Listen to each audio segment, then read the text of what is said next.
It all started with the cat. Not the stray that hangs around the back porch, or the plush Garfield toy my mom bought me when I was 7, but the cat. The big black iron one bolted to the clock tower in the middle of town. For as long as I could remember, that clock had been broken. The cat was frozen in mid-leap, its paw forever stretching toward some imaginary prey that didn't exist. You know why they never fixed it? My best friend Alia had once asked when we were kids.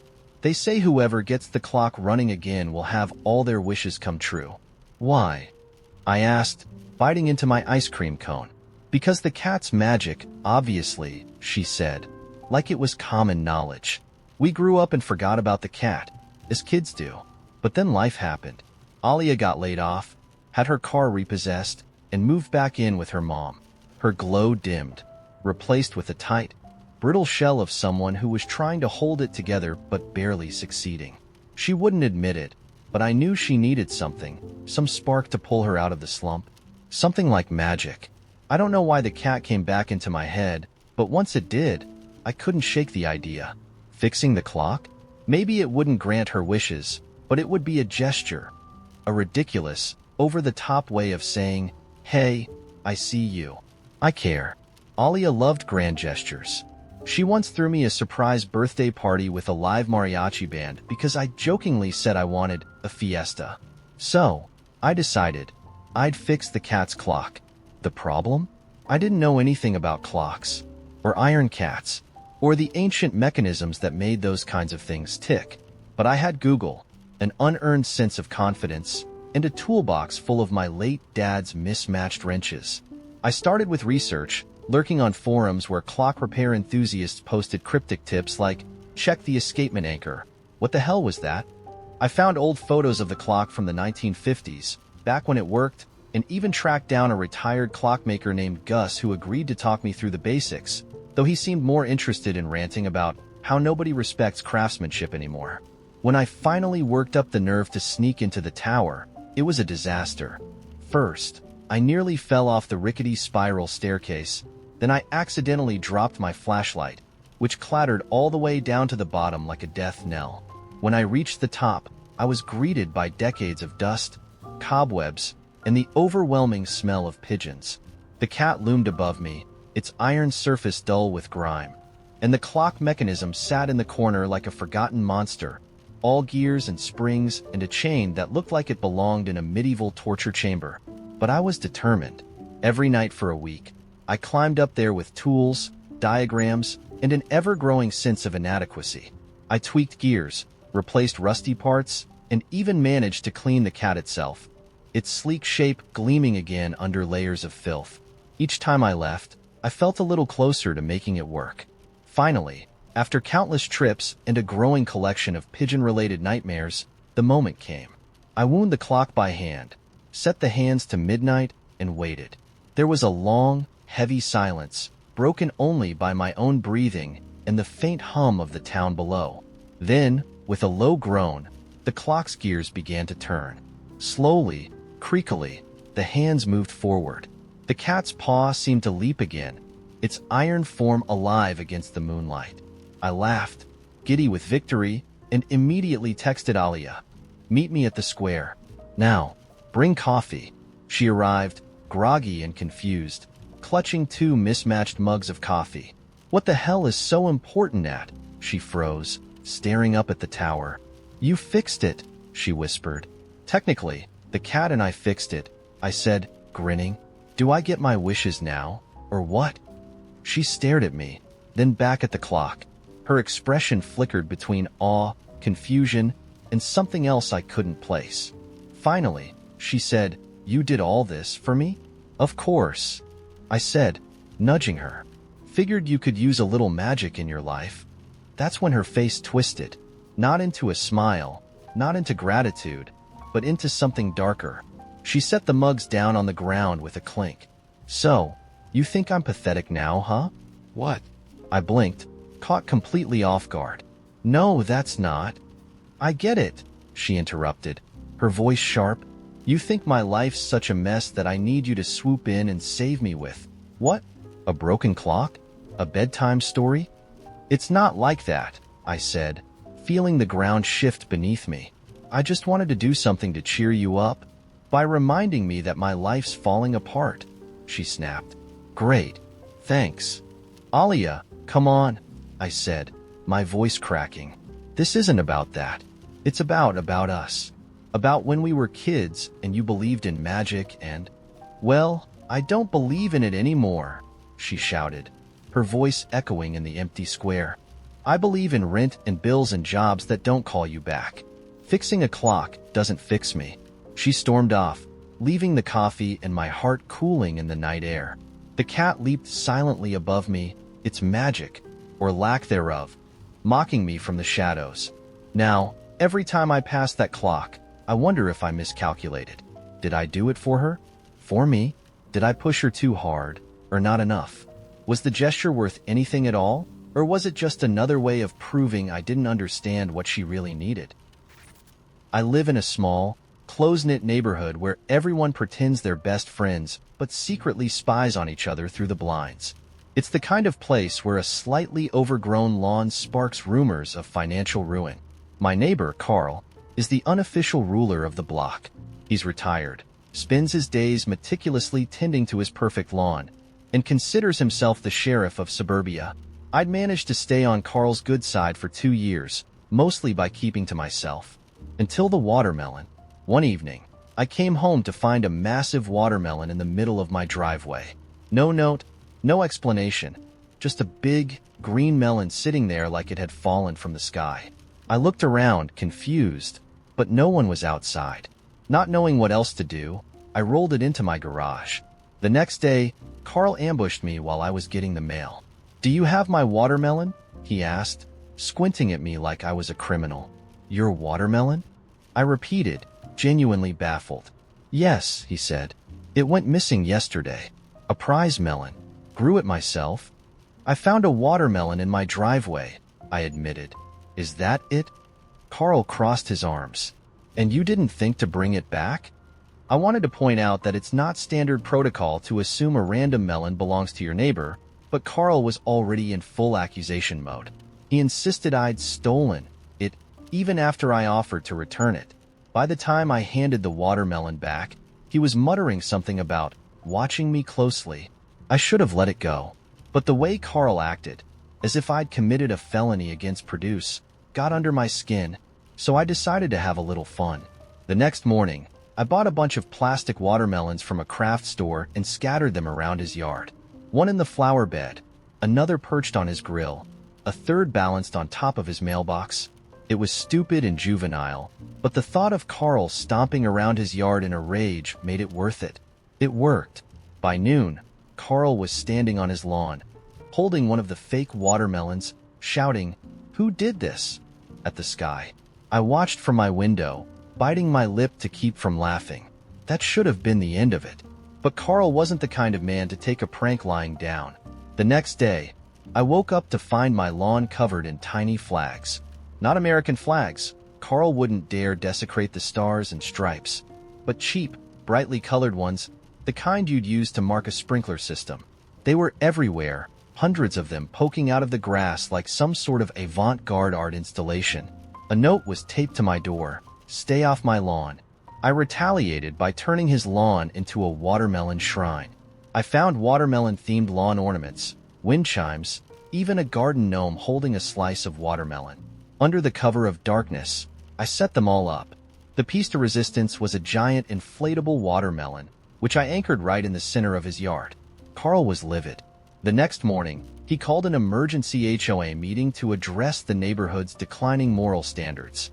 I didn't go, but a friend who did said Carl brought a PowerPoint presentation titled "The Great Watermelon Incident, a Threat to Our Community." After the meeting, things escalated. Carl started patrolling the neighborhood with a clipboard, jotting down violations. He fined me $25 for leaving my garbage bins out too long and $50 for insufficient edging around my lawn. In retaliation, I created a fake HOA newsletter titled "Carl's Rules for Fun," filled with ridiculous, made-up regulations like no laughing after 6 p.m. and all mailboxes must be Carl-approved. I printed copies and stuffed them into every mailbox on the street. Carl was not amused. A few days later, I found a large, watermelon-shaped object sitting on my front porch. It wasn't a fruit. It was a watermelon made entirely of concrete. There was no note, just a silent message. Game on? I dragged the thing into my yard, determined to turn the tables. That night, I painted it bright pink and green, added googly eyes, and set it on Carl's lawn with a sign that said, "Protect me, Carl. I'm your legacy." The next morning, Carl fired back with sprinklers. He set up a series of motion-activated sprinklers along the property line. So every time I stepped onto my own lawn, I got drenched. My attempts to sneak past them were met with failure and humiliation. Once, while trying to deactivate one, I slipped in the mud and landed flat on my back, soaked and seething. That's when I decided to go big. I rented a drone. I rigged the drone with a tiny speaker and pre-recorded watermelon facts. Things like, did you know watermelons are 92% water? And the world's largest watermelon weighed 350 pounds. Every evening, I flew it over Carl's yard, blasting facts while he waved a broom at it in frustration. Finally, Carl called the police. Not 911, thankfully, but the non-emergency line.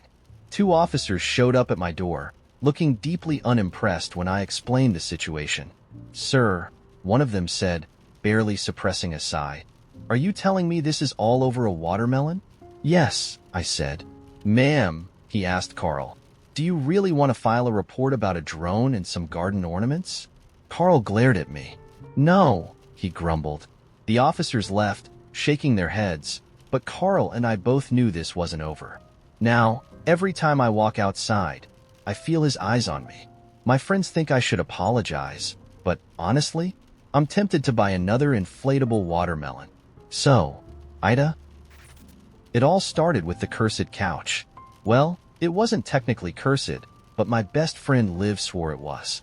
She found it at an estate sale last year, a vintage mid-century modern piece in this deep emerald green, with tufted cushions and sleek wooden legs. She said it was the kind of couch people write songs about, which was a little dramatic, but hey, that's Liv. The curse part came later, after she started having dreams about it. She said the couch was too perfect to be normal, like it had absorbed all the energy of its previous owners. Once, she even claimed she felt a cold spot on it that wasn't there before. I told her she was nuts, but secretly, I loved how weird and eerie the whole thing sounded. The couch became a kind of inside joke between us. Beware the haunted sofa. I'd text her every time she posted another picture of it on Instagram, complete with candles and tarot cards. Last weekend, Liv went out of town for a yoga retreat, and she asked me to water her plants while she was gone.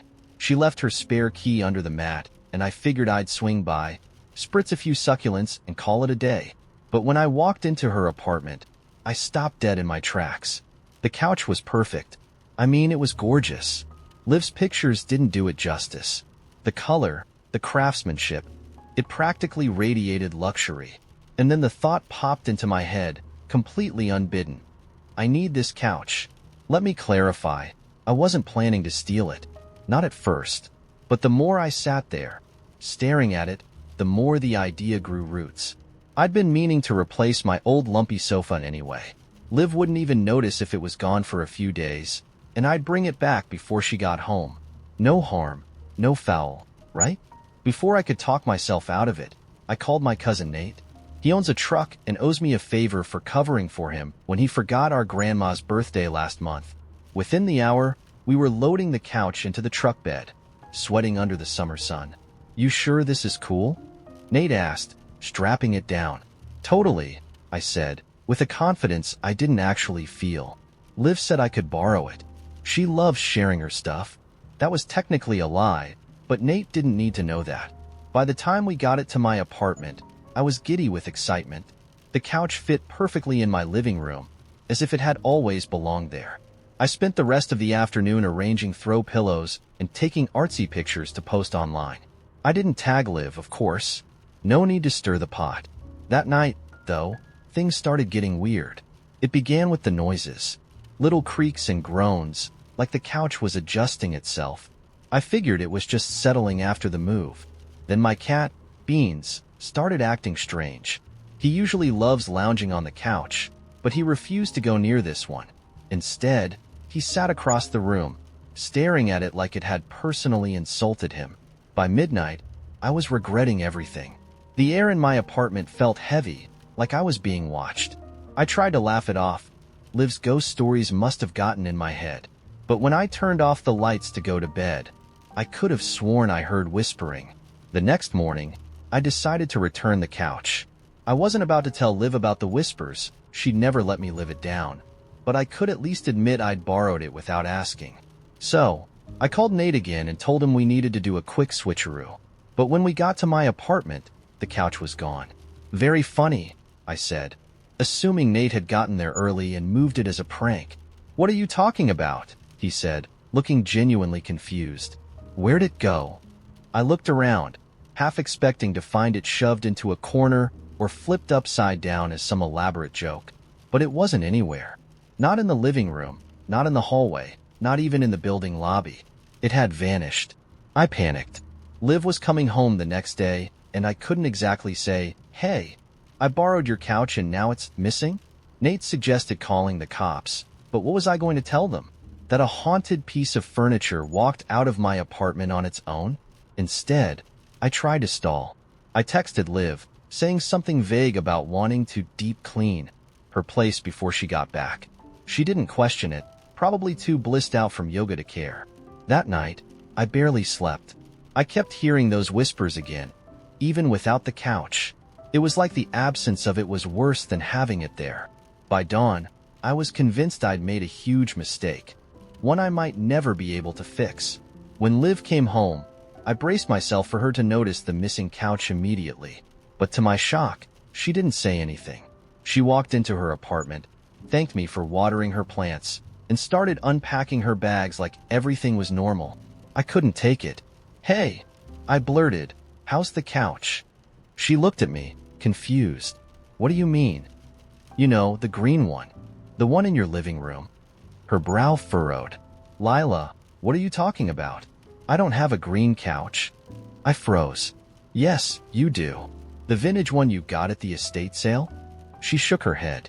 "I sold that months ago. It creeped me out too much." I stared at her, my mouth dry. "Then, what was in your living room last week?" Liv laughed, like I just told her the funniest joke in the world. "Lila, you're weird, but thanks again for watching the place." I nodded numbly, my mind racing. The couch, the one I'd moved, slept on, lost, wasn't hers. But if it wasn't hers, whose was it? And how had it ended up in her apartment? I haven't seen the couch since, but sometimes, late at night, I still hear those whispers. So, AITA? Or is it the couch that is? The letter arrived on a Tuesday, though I almost didn't see it. It was wedged between the glossy advertisements and a catalog I'd never ordered. The kind of mail you toss without reading. But something about it caught my eye. Maybe it was the paper, thick and cream-colored, like parchment, or the ink, a deep crimson that looked like it had been scrawled with a fountain pen. There was no return address, just my name. Oliver R. King. The R felt strange, formal, like it belonged to another version of me. No one called me that anymore. Most people just stuck with Ollie, when they bothered to call me at all. But there it was, written with care, like whoever had sent it knew me better than I knew myself. I opened it with my thumb, the seal cracking like a whisper. Inside was a single card, embossed with a simple message. "You are cordially invited to the midnight exchange. Bring nothing but yourself. Transportation will be provided." There was a time, years ago, when something like this would have sparked excitement, the kind of thrill you feel when the world suddenly feels bigger and stranger. But I wasn't that person anymore. These days, I worked in a cubicle, watched reruns of shows I'd already memorized, and fell asleep to the hum of my phone. The idea of adventure felt like something other people did. And yet, I couldn't bring myself to throw the card away. At exactly 11:45 p.m. on Friday, the car arrived. A sleek black vehicle with tinted windows, the kind of car that whispered wealth and danger. The driver didn't speak, only nodded when I showed him the card. The city blurred past the windows as we drove, the familiar landmarks falling away until we were on a stretch of road I didn't recognize. Finally, we stopped in front of a building that didn't seem to belong. It was a grand Victorian mansion, the kind of place you'd expect to see on a windswept cliff, not hidden in the industrial outskirts of the city. Gas lamps lined the cobblestone path leading to the entrance, their flickering light casting long, dancing shadows. The door opened before I could knock, revealing a woman dressed in something that looked plucked from another century. Her hair was pinned up in intricate coils, her gown flowing like water. "Mr. King," she said, her voice smooth and cool, "you're right on time." She led me inside, through a maze of hallways that seemed to twist and expand as we walked. The house smelled faintly of cedar and something sweeter, like burnt sugar. At last, we entered a grand hall, its ceiling so high it seemed to vanish into the darkness. The room was filled with people, all impeccably dressed, their faces half hidden by elaborate masks. It was the kind of crowd you could imagine sipping champagne on yachts or striking deals in shadowy corners. "You're new," a voice said behind me. I turned to see a man wearing a silver mask shaped like a wolf's face. His eyes glinted behind the slits, sharp and amused. "First time? That obvious?" I asked, forcing a smile. "Don't worry. We were all new once. Just remember the rules." "Rules? Only one that matters. Never agree to anything unless you're absolutely certain." He leaned in closer. "Especially when it's free." Before I could respond, a bell chimed, low and resonant. The room fell silent as a figure stepped onto the raised platform at the center. They wore no mask, only a black suit that seemed to absorb the light. Their face was ordinary, forgettable, which somehow made them even more unnerving. "Welcome to the Midnight Exchange," the figure began, their voice smooth and steady. "As always, tonight's proceedings are simple. You have something to offer, and we have something you desire. What you leave with depends on what you're willing to part with." The crowd murmured in anticipation. A line began to form at the platform, each person stepping forward in turn to make their exchange. The first was a woman who offered an old pocket watch. In return, she was handed a tiny glass vial. She clutched it like it was the most precious thing in the world, her hands trembling as she walked away. Next was a man who gave up a photograph. The platform figure examined it for a long moment before handing him a key. He left without a word, his expression a mix of relief and dread. I stood at the edge of the room, watching as item after item changed hands. A broken violin, a lock of hair, a handful of coins older than the country. Each exchange was unique, inexplicable, and left me with the same gnawing question. What could I possibly offer? "Your turn," the wolf-masked man said, nudging me forward. "I don't have anything," I stammered. "Everyone has something." The figure on the platform gestured for me to step closer. I climbed the steps, my heart pounding. They regarded me with an unreadable expression, their eyes dark and endless. "What do you seek?" they asked. I opened my mouth, then closed it again. What did I want? Money? Power? Love? None of it felt right. And then, unbidden, the truth slipped out. "I want to remember what it feels like to be alive."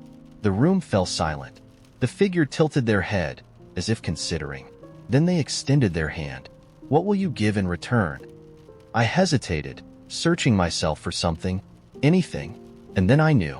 Slowly, reluctantly, I reached into my pocket and pulled out the letter, the one I'd kept since the day she left. The edges were frayed, the ink faded, but the words were still there, etched into my mind. "I'll give you this." The figure took the letter, their expression unreadable. They folded it carefully, slipping it into the pocket of their suit. Then they handed me something in return. A small, glowing sphere, warm and pulsing in my palm. I didn't wait to ask what it was.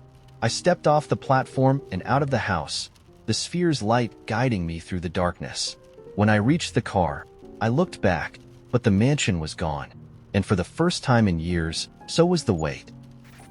The smell of sulfur lingered in the air long after the last explosion had faded into silence. Maddie crouched low behind a pile of rubble, her breath coming in short, sharp gasps as she tried to quiet the pounding in her chest. The city was unrecognizable now, a twisted landscape of broken steel and scorched earth. Somewhere in the distance, the faint hum of drones echoed, searching for survivors. Her fingers tightened around the edge of the makeshift blade she had scavenged earlier, a shard of metal sharp enough to cut if she was desperate enough to use it. She had no intention of being found, not by them. A flicker of movement caught her eye, and she pressed herself flat against the ground. Through the haze of smoke and ash, she saw it. A single sentinel, its massive form outlined by the dim glow of its internal core. It moved with an unnatural grace, its skeletal limbs carrying it silently over the debris. Maddie held her breath, every muscle in her body tense as it scanned the area. The sentinels had no faces, only smooth, reflective masks that distorted the world around them. It turned slightly, its head swiveling toward her hiding spot, and she felt a cold sweat break out across her skin. She clutched the blade tighter, though she knew it was useless against something like that. The sentinel paused for a moment, its core pulsing faintly, then moved on, its steps echoing into the distance. When she was sure it was gone, Maddie exhaled shakily, her body trembling with adrenaline. She didn't know how much longer she could keep this up. It had been 3 days since the attack, 3 days since the world she knew had been reduced to ashes. There had been no warning, no time to prepare. One moment, the city was alive, bustling with noise and light.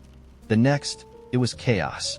The sentinels descended from the sky like falling stars, their arrival marked by a thunderous roar and a searing flash of light.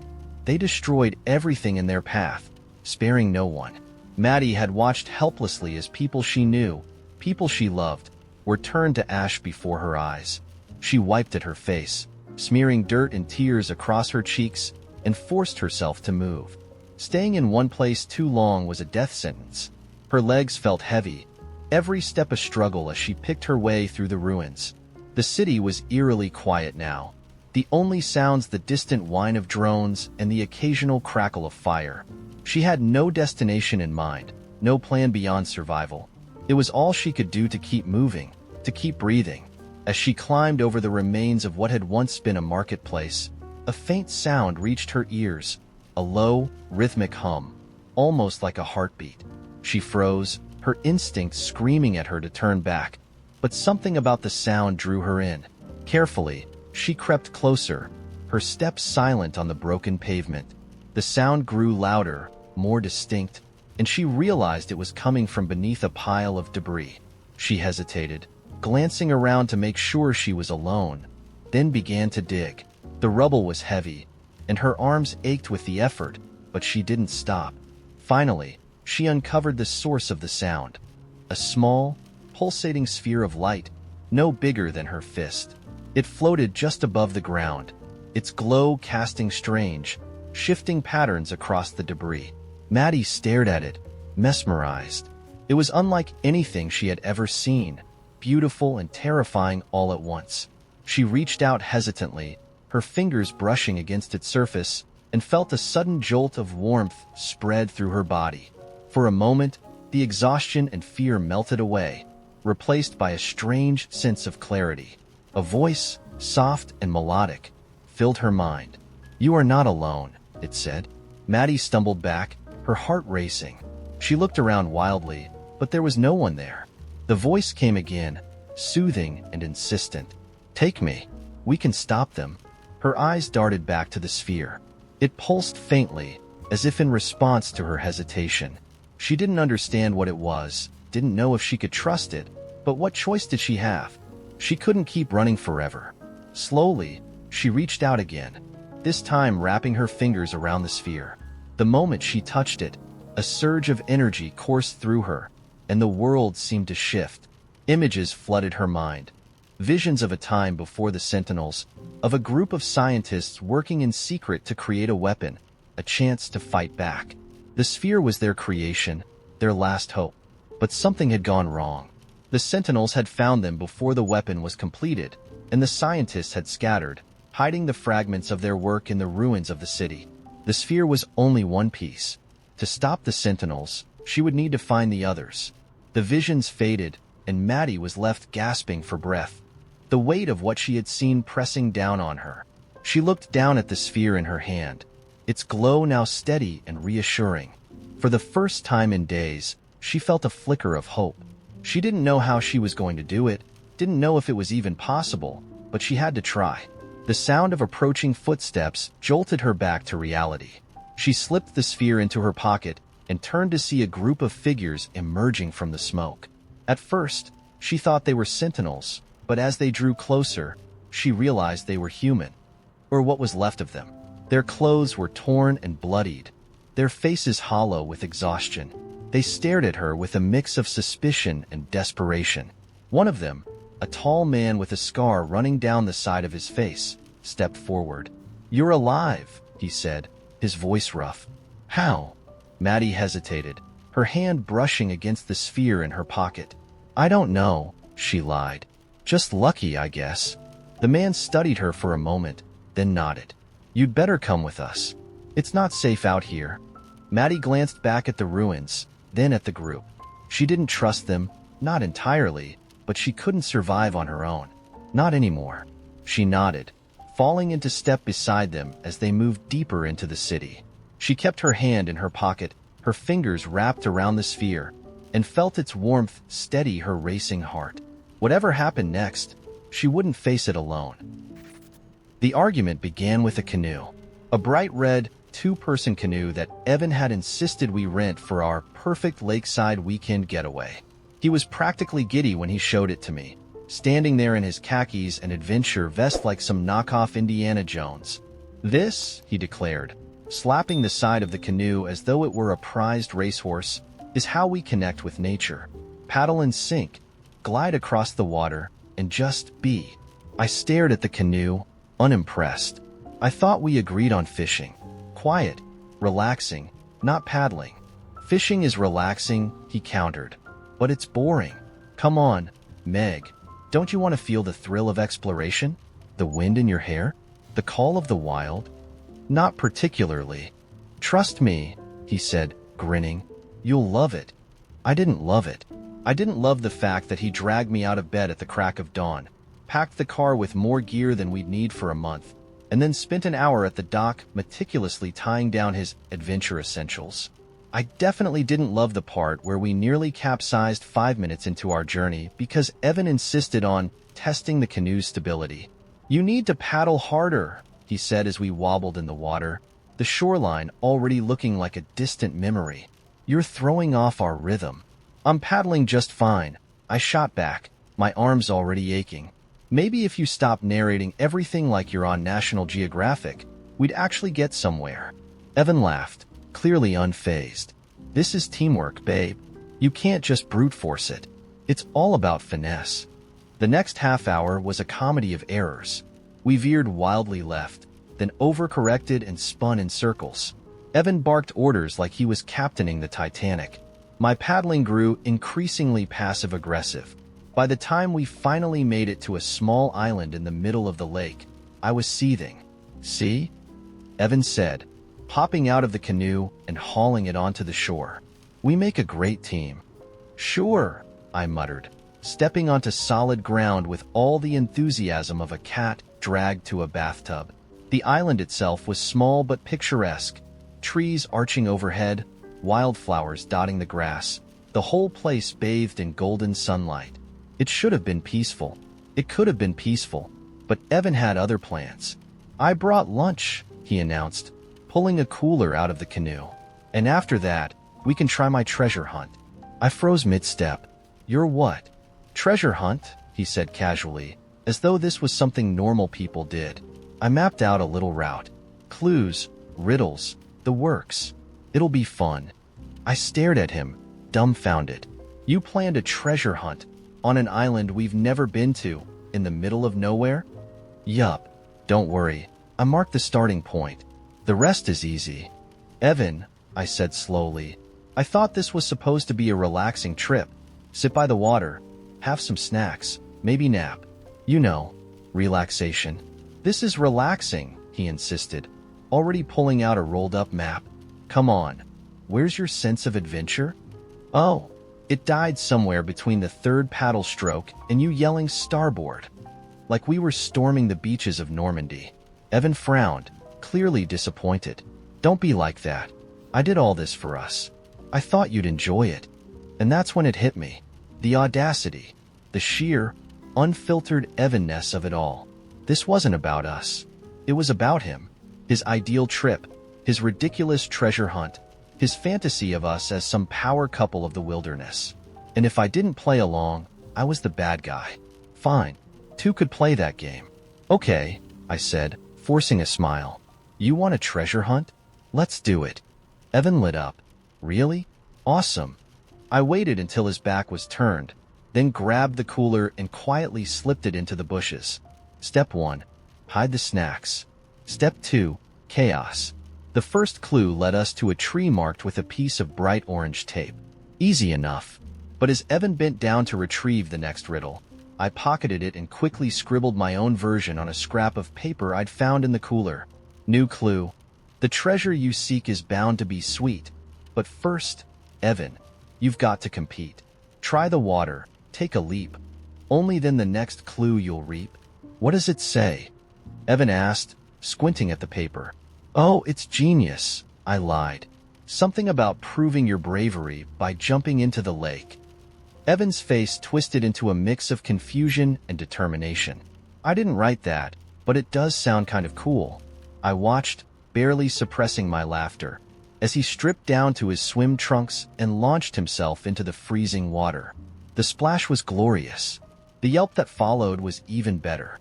That's so cold, he shouted, shivering as he clambered back onto the shore. Congrats, I said, handing him another fake clue.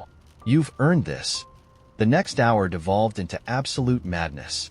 I sent him climbing trees, balancing on logs, and digging holes in completely arbitrary spots. He was sweaty, dirty, and increasingly suspicious, but his competitive streak kept him going. Meanwhile, I lounged in the shade, enjoying the serenity of the island for the first time all day.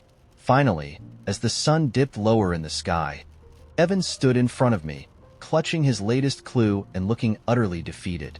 This one says, to find the prize, look inside. What the hell does that mean? I leaned back, grinning. It means the treasure was the journey all along. Evan stared at me, slack-jawed. You're kidding. Not at all. Isn't that what you always say? It's about the adventure, not the destination. You made all this up, didn't you? Yup. His face went through a kaleidoscope of emotions. Anger, disbelief, grudging amusement. Finally, he let out a long sigh. You're impossible. And you're predictable. We ended the day sitting by the water, eating the slightly smushed sandwiches I'd retrieved from the bushes. Evan eventually admitted that maybe, just maybe, he'd gone a little overboard with the canoe and the treasure hunt. And I admitted that watching him jump into the lake was probably the highlight of my week. But seriously, Reddit, AITA? Mara had always hated her reflection. It wasn't vanity or insecurity. It was something deeper, something primal. As a child, she used to catch herself staring too long in the mirror, hypnotized by the way her reflection didn't quite feel like hers. It was subtle things, the way the corners of her mouth twitched when she wasn't smiling, or how her eyes seemed to linger in the glass a half-second longer than they should when she looked away. By adulthood, she learned to ignore it. Mirrors were a necessary evil, used only for quick glances while brushing her teeth or fixing her hair. She didn't linger, and she never, ever looked at herself in dim light. So when she bought the antique mirror at the estate sale, she couldn't explain why. It wasn't even her style. The thing was massive, framed in ornate gold filigree, the kind of ostentatious piece you'd expect to see in a Victorian mansion. The glass had a faint, smoky quality, as though it had seen too many years of dust and sunlight. But something about it called to her. The man running the sale had been eager to get rid of it. Family heirloom, he said, his voice tight. Been around too long, if you ask me. Mara didn't ask what he meant. When she brought it home, she hung it in the hallway just outside her bedroom. She told herself it was practical, it fit the space, and she could use it to check her outfit on her way out the door. But from the moment it was up, the house felt different. The first night, she woke to the sound of faint tapping. At first, she thought it was the pipes, but the sound was too rhythmic, too deliberate. She got up, bleary-eyed, and followed the noise to the hallway. The tapping stopped as soon as she turned on the light. The mirror hung there, innocuous and still, reflecting the dim glow of the bulb overhead. Mara shook her head, muttering about old houses and their quirks, and went back to bed. The second night, she dreamed of the mirror. In the dream, her reflection stared at her, unblinking. It didn't mimic her movements.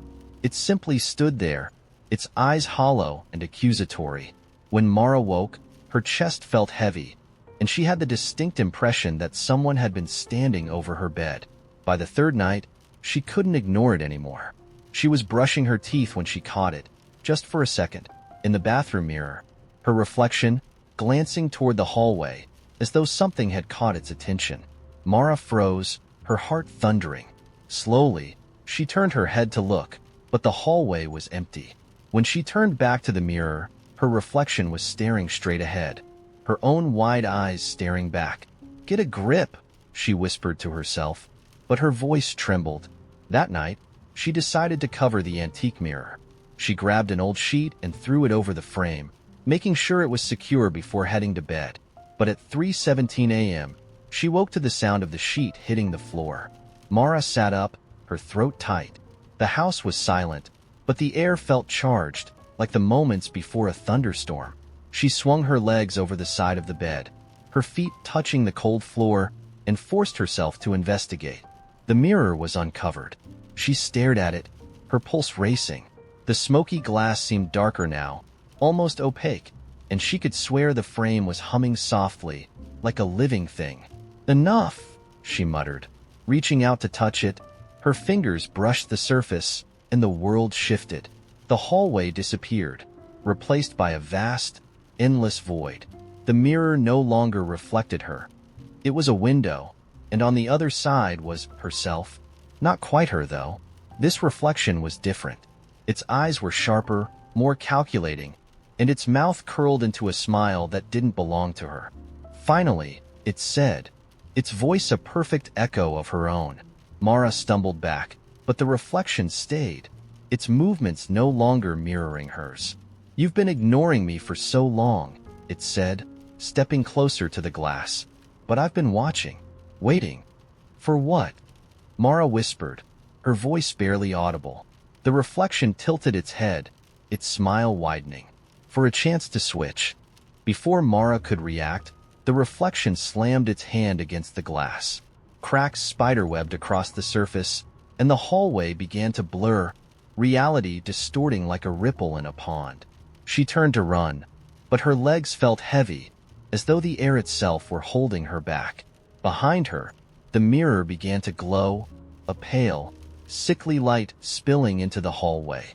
"Don't fight it," the reflection said, its voice echoing in her mind. "You'll be happier in here. No choices, no fear, just stillness."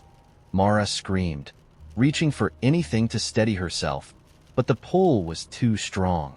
The mirror swallowed her whole, the glass rippling like water as she was dragged inside. When she opened her eyes, she was back in the hallway, but something was wrong. Her movements felt off, delayed, and when she tried to speak, no sound came out.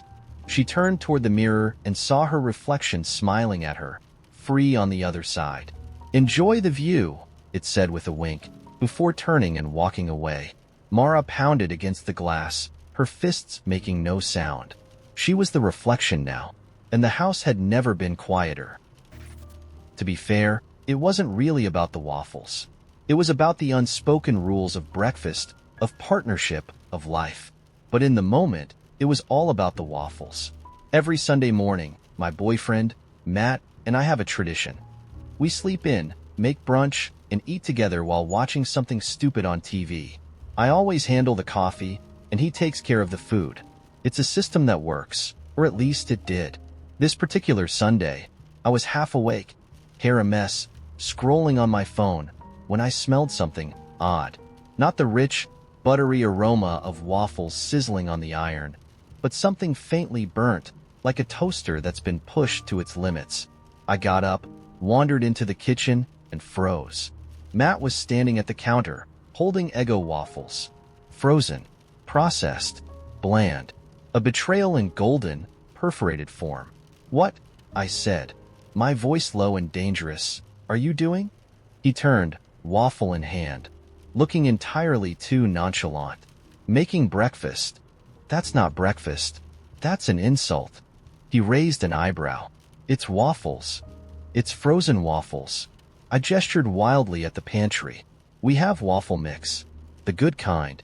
The one from that fancy boutique you made me stand in line for. Matt shrugged, popping the waffles into the toaster. I didn't feel like doing the whole mix and cook thing today. These are fine. Fine. I repeated, like the word physically hurt me. Our tradition is brunch. Homemade waffles. Not toaster food. Why does it matter? He said, leaning against the counter, too casual for my liking. It's just breakfast. It's not just breakfast, I shot back. It's our thing. It's what we do together. And today, he said, gesturing toward the toaster, we're doing it differently. I should have let it go. I should have laughed it off and grabbed a plate. But no, something in me snapped. The waffles were a symptom of a larger problem, one that I couldn't quite articulate but felt with every fiber of my being. You always do this, I said, crossing my arms. Do what? Half-ass things. His expression darkened. Half-ass? Are you serious right now? Yes, I said, doubling down. It's like you don't even care about the effort we put into this stuff. First it's frozen waffles, and next it'll be store-bought coffee or, God forbid, microwave bacon. He laughed, but it wasn't a happy laugh. Wow, I didn't realize waffles could spark an existential crisis. It's not just the waffles. I snapped. It's everything. You don't care about the little things that make life special. Oh, here we go, he said, throwing up his hands. I forgot you're the queen of the little things. Is this about the waffles? Or is this about how I forgot to buy that artisanal honey you liked last week? That honey mattered. No, it didn't, he shouted. You make everything into a big deal. It's exhausting, Sam. The toaster dinged, but neither of us moved. Exhausting? I repeated, my voice quieter now, but sharper. I'm exhausting because I care about what we do together, about our routines. No, he said, sighing. You're exhausting because you can't let anything slide. Everything has to be perfect with you, even breakfast. I just wanted to make something simple today, and now I'm the bad guy. You're not the bad guy, I said, my voice trembling. You're just the guy who doesn't care enough to try. He stared at me like I'd slapped him. The tension in the room was unbearable, the kind of thick silence where every word you've ever said feels like a mistake. Without a word, he grabbed the plate of waffles and walked into the living room. I stood there for a moment, trying to decide if I should follow him or stick to my pride. In the end, I made my own damn waffles. Homemade ones, with the fancy mix, and topped them with the last of the maple syrup. When I joined him on the couch, he didn't look at me. He was eating his frozen waffles, the TV blaring some reality show neither of us cared about. I sat next to him, quietly fuming, and started eating mine. They tasted amazing, but it didn't feel like a victory. The rest of the day was awkward. We barely spoke, both of us retreating into our corners like boxers between rounds. I wanted to say I was sorry, but the words stuck in my throat. Shouldn't he apologize? He was the one who ruined the tradition, who dismissed my feelings like they didn't matter. But maybe I had overreacted. Maybe I cared too much about something small, about waffles, for God's sake. Still, I couldn't shake the thought. If he didn't care about the little things, what did that mean for the big ones? So, Reddit. AITA? It started with the teapot. Specifically, a $200 artisanal teapot that my best friend Kelly had placed on her kitchen counter like it was the crown jewels. I was visiting her new apartment for the first time, and she'd given me the grand tour, complete with stops to admire her curated home library and an array of overpriced throw pillows she referred to as textile investments. I smiled and nodded through it all, but when she gestured to the teapot, her voice dripping with pride, I couldn't hold it in any longer. $200? I said, raising an eyebrow. For a teapot? Does it pour liquid gold? Kelly blinked, her smile faltering. It's hand-thrown ceramic, she said, as if that explained everything. And it's by a local artist. Supporting small businesses, you know? Oh, sure, I said, leaning against the counter. I mean, I'd support small businesses too if I didn't have to worry about my car breaking down every other month. She laughed, a little too loudly, and quickly changed the subject, but I noticed the tension in her shoulders as she opened a bottle of wine. I told myself I hadn't said anything wrong. It wasn't my fault if the truth made people uncomfortable. We settled on the couch, sipping our wine while Kelly told me about her latest work project, some kind of design overhaul for a trendy downtown restaurant. She was practically glowing, tossing around phrases like creative autonomy and client synergy. I nodded along, but a small voice in the back of my mind kept whispering, "Easy to have creative autonomy when your parents paid for your degree. Sounds like you're killing it," I said when she finally paused for breath. Of course, not all of us get to work jobs that let us synergize. Some of us are too busy just keeping the lights on. Kelly tilted her head, her smile becoming brittle. "Well, it's all about finding your passion." "Sure," I said, swirling my wine like I was in on some cosmic joke. "But passion doesn't exactly pay the rent." Her cheeks flushed, and she looked down at her glass. "I'm not saying it's easy. I'm just saying you can make it work if you really want it." I could feel the words bubbling up before I could stop them. "Right. Because it's that simple. Remind me again, who covered your rent while you were finding yourself in that unpaid internship?" The room went still. Kelly stared at me, her eyes wide and shiny, and for a moment, I thought she might cry. Instead, she set her glass down with a sharp clink. "Wow," she said, her voice barely above a whisper. "That was unnecessary." "It's not like I'm lying," I said, defensive now. "I'm just saying not everyone gets that kind of safety net. It's important to acknowledge that." Her lips pressed into a thin line. Not everything is a competition about who's had it harder." "It's not a competition," I shot back. "But let's be real, context matters. People act like success is the same for everyone, but it's not. Some of us start with nothing, and some of us start with teapots." Kelly flinched, and I immediately regretted the words. But instead of yelling, she stood up, smoothing her shirt with shaky hands. "I think you should go," she said quietly. "Clearly, you're not in the mood to be supportive." I opened my mouth to argue but stopped. Her voice had that brittle edge that told me I'd gone too far, even if I didn't want to admit it. So, I left. The next morning, I woke up to a text from her. "I don't understand why you always have to tear me down. I thought we were friends." I stared at the message, my chest tightening. I hadn't meant to tear her down. I was just being honest. Wasn't that what friends were supposed to do? I typed a reply. "I'm sorry if it came across that way.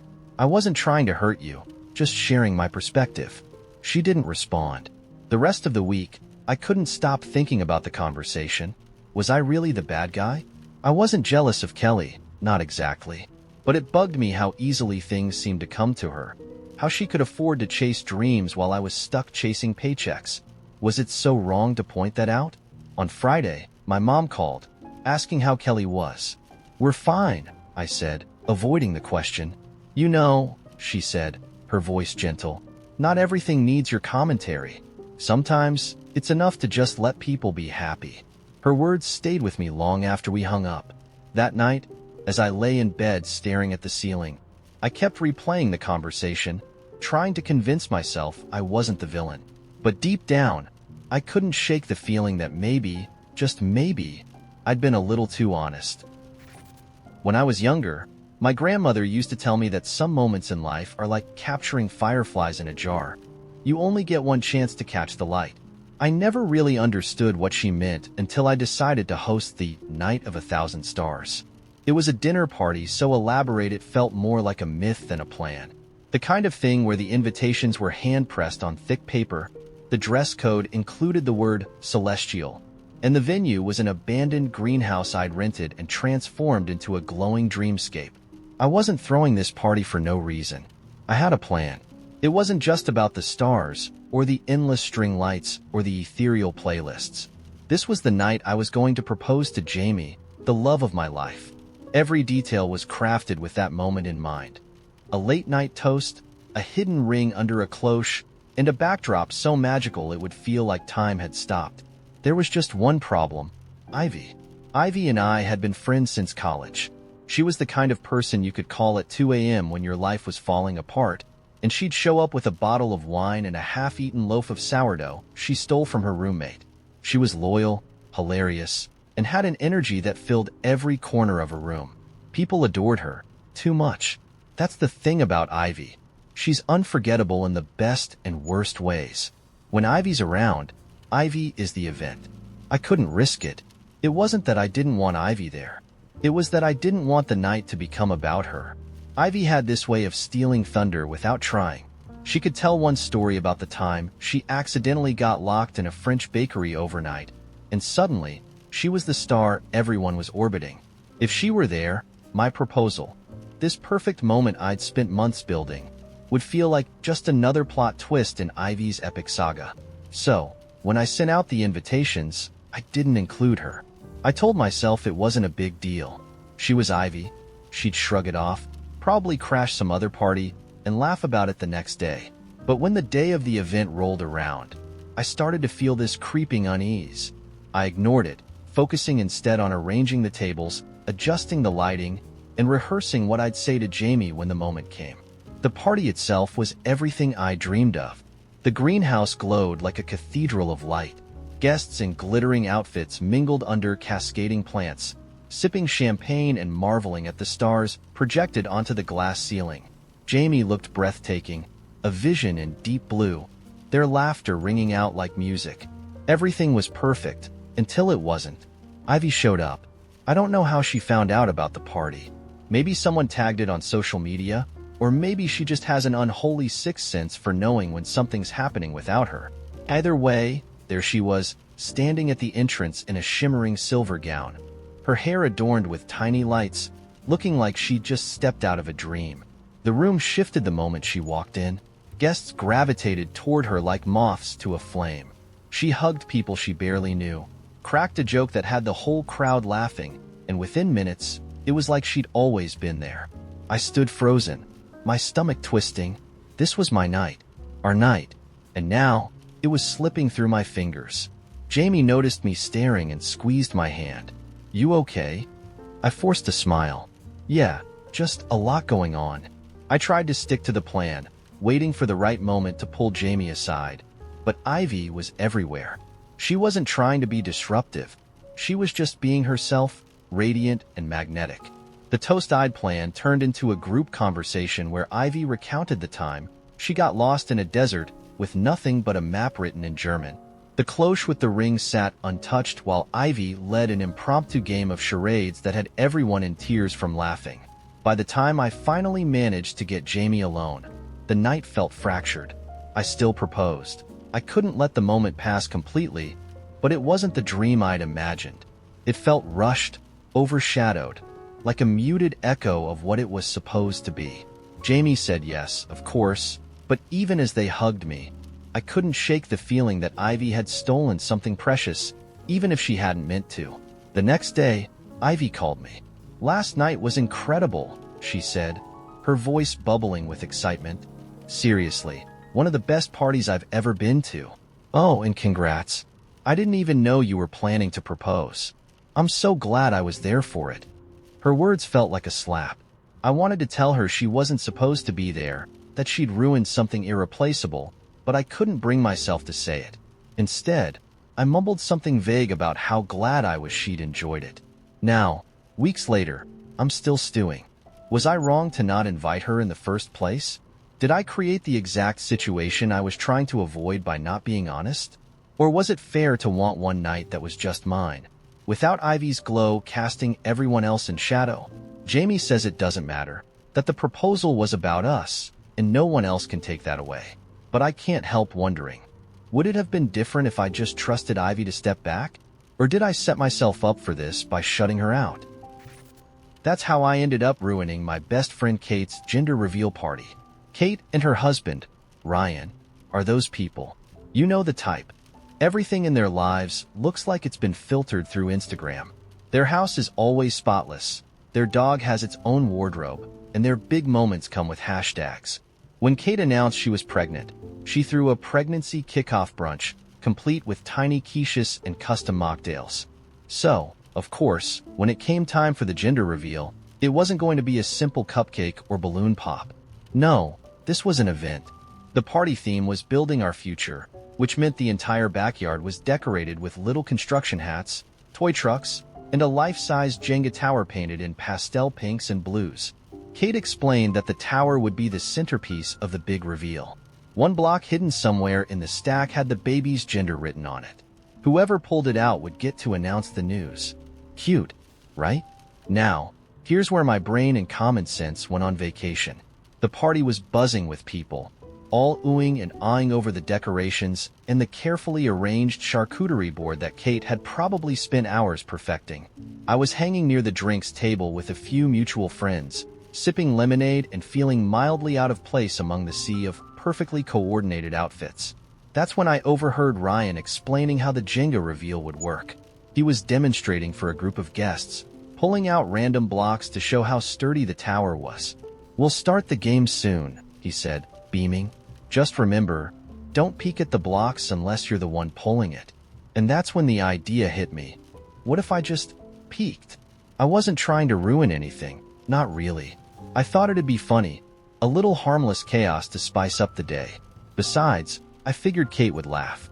We've been friends since college, and she's always been the kind of person who appreciates a good prank. At least, I thought she was. So, while everyone was distracted, I wandered over to the Jenga tower. It was taller than I expected, wobbling slightly in the breeze. I crouched down, scanning the blocks for any signs of writing. Nothing. They all looked identical, which, honestly, was impressive in a weird way. Finally, near the middle, I spotted it. A block with a tiny smudge of ink peeking out from one edge. Bingo! I pulled it out just enough to read the words scrawled on the side, "Girl." For a second, I just stared at it. The secret was there in my hands, like I'd stumbled upon the nuclear codes. I could have stopped right then. I could have pushed the block back in, walked away, and let the moment unfold as planned. But instead, I stood up and, without thinking, yelled, "Hey, everyone! It's a girl!" The backyard went dead silent. At first, I thought maybe they hadn't heard me, so I said it again, louder this time. "It's a girl." I grinned, expecting a wave of laughter or maybe some playful scolding. Instead, what I got was a mix of horrified gasps and slack-jawed stares. Kate dropped her plate of tiny sandwiches. Ryan froze mid-sip of his sparkling water, his eyes wide with disbelief. "What did you just say?" Kate asked, her voice eerily calm. My confidence wavered. "It's a girl? I saw it on the block?" "You peeked?" Kate's face went from pale to beet red in record time. "You ruined it?" "Ruined?" I repeated, laughing nervously. "Come on, Kate. It's not that serious. It's just a game." "It's not just a game," she snapped. "This was supposed to be a special moment for everyone. For us. And you just blurted it out like it's some kind of joke?" "It was kind of funny," I mumbled, instantly regretting it. Kate's hands flew to her temples, and for a second, I thought she might actually explode. Ryan stepped in, his tone more measured but still sharp. "Dude, we spent weeks planning this." Kate was so excited. "Why would you think it's okay to take that moment away?" "I wasn't trying to take anything away," I said, my voice rising defensively. "I thought you'd laugh. I mean, does it really matter who announces it?" Kate's eyes filled with tears, and my stomach dropped. She turned and stormed inside without another word. Ryan shot me a look that could have melted steel before following her, leaving the rest of the party standing around awkwardly, avoiding eye contact with me like I was the human equivalent of a popped balloon. The rest of the afternoon was a disaster. Kate didn't come back outside, and Ryan was too busy trying to console her to play host. The guests milled around awkwardly for a while before gradually trickling out. I tried to help clean up, but one of Kate's friends told me in no uncertain terms that I'd done enough. It's been a week, and Kate still hasn't answered my texts. Ryan sent me a curt message saying, she needs space. Don't push it. A few mutual friends have weighed in, mostly to tell me I should have kept my mouth shut. But here's the thing. I still don't see what the big deal was. Yes, I peeked. Yes, I announced it. But at the end of the day, wasn't the point to reveal the gender? So what if it happened a little earlier than planned? I thought it would be funny, and maybe it didn't land the way I expected, but was it really worth nuking our friendship over? The first thing I noticed was the clock. Not the one on the wall or the one on my phone, but the old, brass pocket watch tucked into a stranger's coat on the subway. It dangled from a delicate chain, gleaming despite the dim fluorescent lights. I wouldn't have given it a second thought, except the hands weren't moving. They were spinning. Faster and faster they went, until the numbers blurred into an indecipherable gold whirl. I couldn't look away. It was mesmerizing and wrong, like a song played backward. The owner of the watch, a wiry man with sunken eyes, glanced up and caught me staring. He didn't smile. He didn't blink. He just leaned closer, his face inches from mine.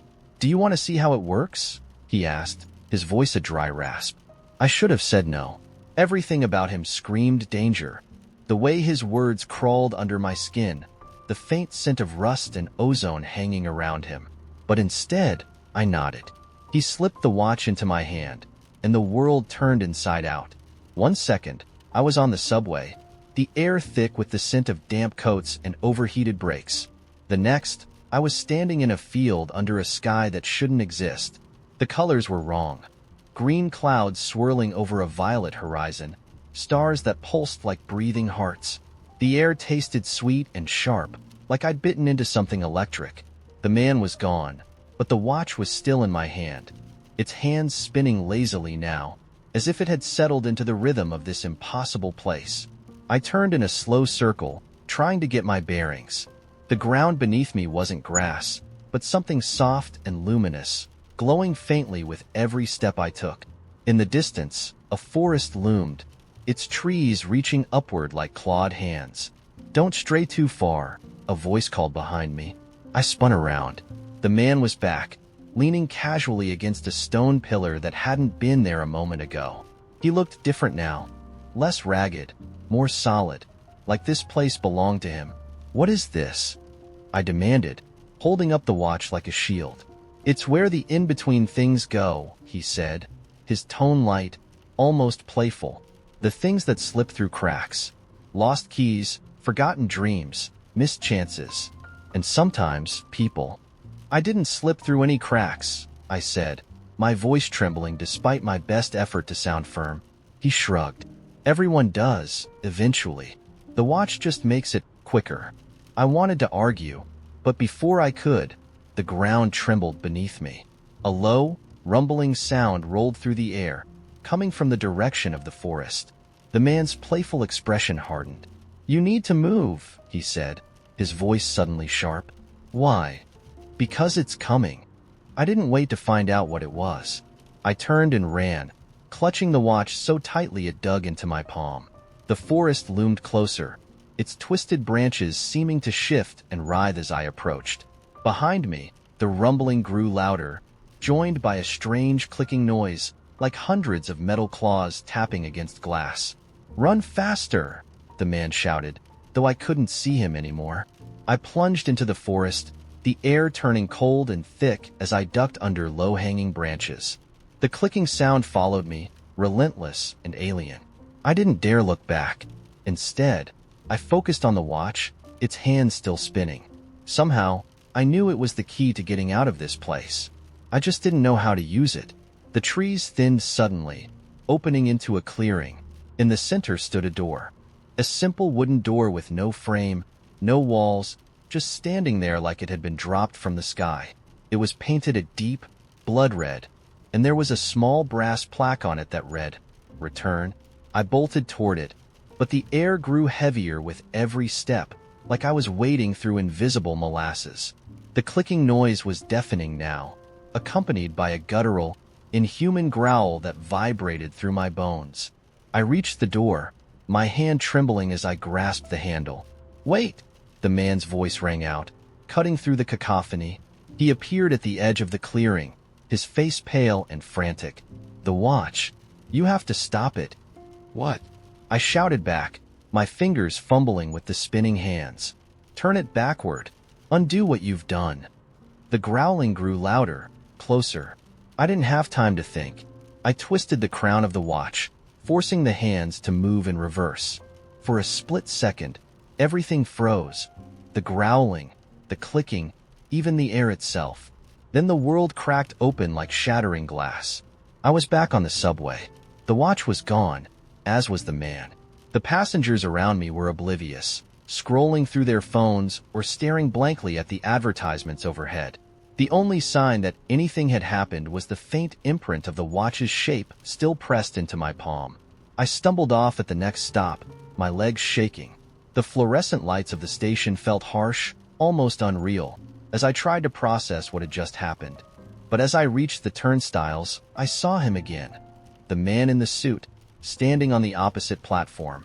He didn't have the watch this time, but he was smiling that same unsettling smile. He raised a hand in a small wave, then stepped onto the arriving train. I never saw him again, but sometimes when I close my eyes, I hear the clicking noise in the back of my mind, growing louder, and every now and then, I catch myself looking at clocks, wondering if their hands might start spinning. My best friend Mara had always been a bit of a romantic, but not in the flowers and chocolates way. Her idea of love was something straight out of an indie movie. Quirky, unpredictable, full of grand, messy gestures. So, when she started dating Graham, I was confused. He wasn't bad, exactly, but he was boring. The human equivalent of beige wallpaper. An accountant who collected rare coins and played fantasy baseball on weekends. Their dynamic was baffling. Mara, with her bold opinions and wild ideas, paired with a guy who called a frozen pizza a special treat. At first, I kept my mouth shut.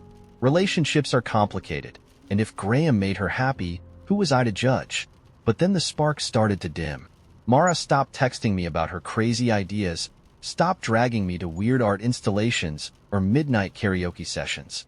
Her laughter, the big, loud kind that made strangers turn their heads, was replaced with polite chuckles. It was like Graham's beige had spread, muting her vibrant colors. I couldn't let this happen. Mara was my person, and it was like watching her drown in a sea of dullness. So, I came up with a plan. Not to sabotage their relationship, of course, but to help her see the truth. She deserved someone who challenged her, who lit her up, not someone who thought a thrilling weekend was reorganizing his spreadsheets. Step 1 of Operation Wake Up Call was subtle sabotage. I started planting little seeds during our conversations. Hey, remember that time you almost moved to Italy on a whim? God, you were so fearless back then. Or, you haven't been to a poetry slam in ages. You used to love those. I wasn't outright criticizing Graham. I wasn't a monster, but I wanted her to start noticing how much of herself she'd left behind. Step 2 was a little riskier. Mara and I had this tradition of doing chaos nights, where we'd randomly pick an activity and go all in, like impromptu salsa dancing or recreating scenes from Titanic on the swings at the park. One night, I convinced her to do it again. Just like old times, I said. I even insisted Graham come along, thinking he'd be a fish out of water. We ended up at a neon-lit roller disco. It was perfect, loud, chaotic, full of people who didn't care about looking cool. Mara lit up as soon as we walked in. She started spinning in her skates, singing along to the music, her laugh echoing through the rink. And Graham? Graham clung to the wall like it was his only lifeline. He didn't even try. At one point, Mara tried to pull him onto the floor, and he just shook his head, muttering something about not liking loud places. I felt smug. Surely she'd see the difference between the Mara she was with Graham and the Mara she was when she let loose. But instead of having an epiphany, she just sat with him on the sidelines, wiping sweat from her forehead and whispering something that made him smile. It was maddening.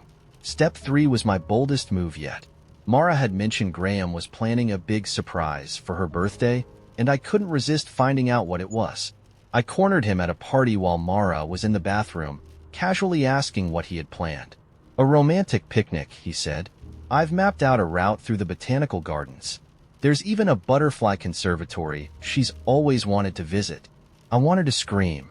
A botanical garden? For the girl who once dyed her hair green on a dare and jumped into the neighbor's pool in her prom dress? This was the best he could do? But then he said something that stopped me in my tracks. I know she's been stressed lately, Graham said, fiddling with his drink. I just want to give her a day where she doesn't have to be on.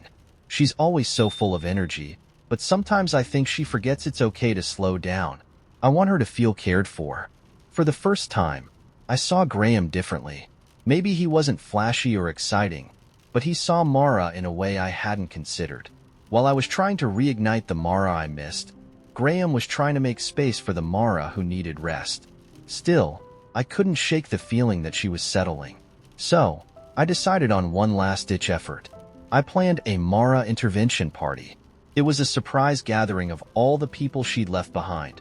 Our old college crew, her artist friends, even her ex-boyfriend Jared, the moody guitarist she used to write songs with. The idea was to remind her of who she used to be, of all the wild, exciting things she'd loved before Graham. The night was a disaster. Jared got drunk and started playing the same 3 chords over and over. Mara's old roommate, Taylor, kept ranting about NFTs. Everyone talked over each other. The music was too loud, and the whole thing devolved into chaos. Mara spent most of the night sitting in the corner, her face unreadable. When Graham finally showed up to pick her up, she practically ran to him. The next morning, she called me. "What was that about?" she asked, her voice sharp. "I just wanted you to remember who you are," I said. "You've been so muted lately." "Graham isn't. He's not you." There was a long silence. Then she said something I'll never forget. "You think I don't know who I am?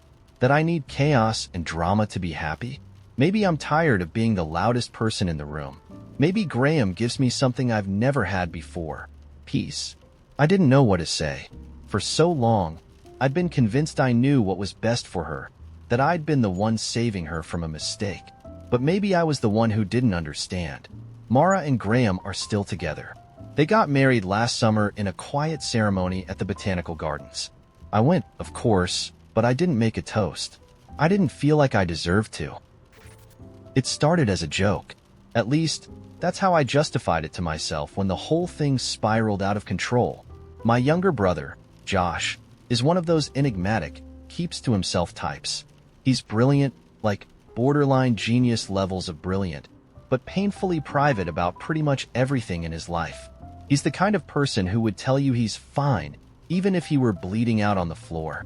So, when he moved back home temporarily to save money while finishing his doctorate, I saw it as an opportunity to finally crack the enigma. One night, while we were watching a random documentary, he got up to grab a snack. That's when I spotted it. A leather-bound notebook sitting on the coffee table, slightly ajar, with my name scrawled across one of the pages. My curiosity got the better of me. I peeked inside, expecting random doodles or maybe notes for some thesis. Instead, I found a list. A list of people. My name was first, circled, with a few cryptic notes underneath. Stuff like, too impulsive, needs focus, and avoids confrontation but deeply insecure. Then there was Mom, with people pleaser. Hides resentment too well written beneath her name. Dad's entry simply said, oblivious. I flipped through the rest of the notebook, and it became clear this wasn't just idle scribbling. It was like a psychological profile of everyone in Josh's life, complete with observations, theories, and even action plans. There were notes on his professors, classmates, and even some neighbors I barely recognized. But what stood out the most were his entries about a woman named Emily. Emily had pages dedicated to her. He'd written about her smile, her laugh, the way she twisted her hair when she was deep in thought. It was obvious he was in love with her, or maybe obsessed is the better word. There were detailed notes about their conversations, what she wore, and even a few odd speculations about what she might think of him. By the time Josh came back, I'd slammed the notebook shut and was trying to look as nonchalant as possible. "Everything good?" he asked, eyeing me suspiciously. "Yep, totally fine." I lied, my heart racing. For a while, I couldn't stop thinking about the notebook. It was unnerving, sure, but also fascinating. Josh had always been an observer, but this felt like something deeper, almost like a social experiment. And then came the kicker. Emily's name was vaguely familiar. A quick search on social media confirmed she worked at the same coffee shop Josh went at every Saturday. I'd even seen her once or twice when I tagged along. The more I thought about it, the more I convinced myself it wasn't a big deal. Josh had a harmless crush, right? But that didn't stop me from bringing it up at a family dinner a week later. "So, Josh," I said casually, swirling spaghetti around my fork. "How's Emily?" He froze, his fork halfway to his mouth. "What?" "You know, Emily. The barista with the curly hair. The one who smiles at you a little too much." I grinned, expecting a laugh or maybe an embarrassed shrug. Instead, his face turned bright red. "What are you talking about?" My mom looked confused. "Who's Emily?" "Someone from Josh's notebook," I said before I could stop myself. The room went quiet. Josh's eyes widened, and then he stood up so fast his chair nearly toppled over. "You read my notebook?" "It was just sitting there," I defended. "And come on, it's not like it was private. It was in the living room." "You went through my personal stuff?" he snapped, his voice shaking with a mix of anger and something else. "Fear, maybe?" "Relax," I said, trying to laugh it off. "It's not like I read all of it. And honestly, it's kind of weird that you're writing about people like that." His face darkened. "You had no right." He stormed out before I could respond. The fallout didn't end there. Josh avoided me for days, barely acknowledging my existence even though we lived under the same roof. But worse than his silence was the ripple effect. My mom, always the peacemaker, tried to smooth things over by asking Josh about the notebook directly. That led to a blowout argument about privacy, boundaries, and trust. And then there was Emily. Feeling guilty and maybe a little impulsive, I decided to swing by the coffee shop to see her. I didn't plan on telling her anything, at least, not at first. But when I saw her behind the counter, smiling at customers, the words just tumbled out. "Hey, this is going to sound really weird, but do you know Josh? He's a regular here." She tilted her head, curious. "Yeah, I know Josh. He's sweet." "Why?" "Well," I started awkwardly, "he might have mentioned you. A lot. Like, a lot. Her smile faltered. "Okay. And he kind of keeps a journal. About people. Observations, thoughts, that kind of thing." Her face turned pale. "Wait, what?" "I didn't mean to freak you out," I said quickly. "I just thought you should know, in case it's, something that bothers you." She didn't respond.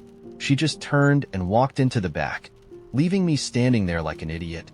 When I got home, Josh was waiting for me in the living room. "What did you do?" he asked, his voice low and dangerous.